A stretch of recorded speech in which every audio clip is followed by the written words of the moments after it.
IDARU, it returned an error. This is not all that uncommon, and it usually takes on a second attempt. After a few tries, we just got the same thing, error. I called the tower, explained the situation, and they sent an avionics tech out. He ran his check in the avionics bay and said that it all checked out and that the fault was only with the initialization module inside the box. In this situation, they would normally just unplug it and slide a replacement box in there. However, it's a rare occurrence and has never happened to me. Unfortunately, there was no replacement available at this location. I called the company and reported the situation. After about 20 minutes, someone got back to me and advised that they could get a replacement box to me, but would take about 12 hours.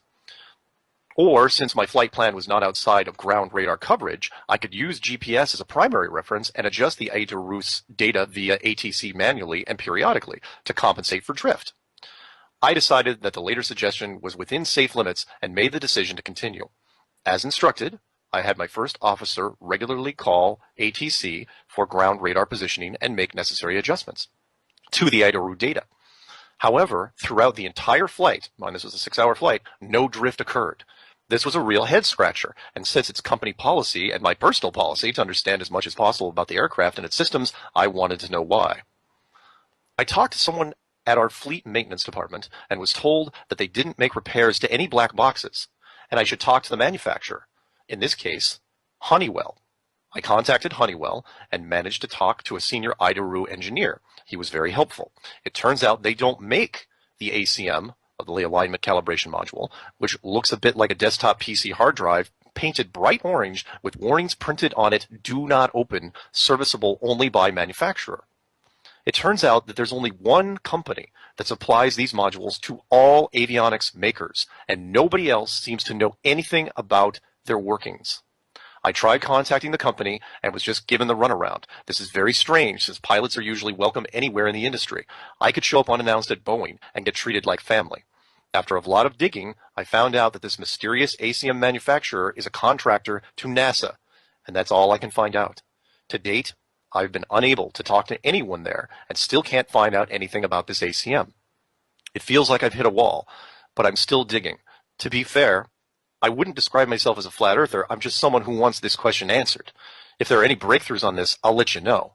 Feel free to use any of this on your show, but please remember to refer to me as Mac. I did consider allowing you to interview me, but this time I don't think I'm comfortable with that. I'll let you know if I change my mind. All the best, Mac. Wow. Okay, so let me break that down for you real quick. So inside the gyro system that he was talking about, the gyro system, in this case the black box, was made by Honeywell. The alignment calibration module is not made by Honeywell. It's subcontracted out by another company, and that company has it sealed to where only they are allowed to work on it, but they don't ever work on it. They just swap them out. They just swap out the parts. So what happened was this particular alignment module broke before he could fly.